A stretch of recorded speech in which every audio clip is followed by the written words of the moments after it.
During sleep bruxism, the upper and lower teeth may come into direct contact as much as 40 minutes per hour.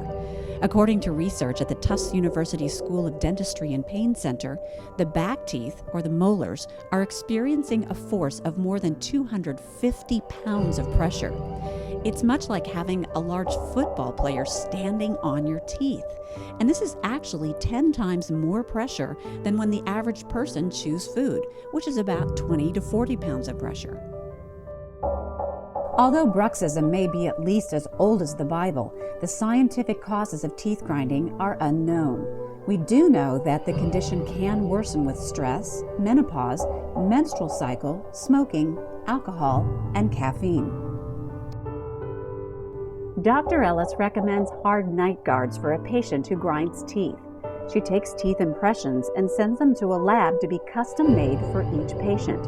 Other things that can be helpful are getting regular sleep and trying relaxation techniques like yoga and gentle exercise.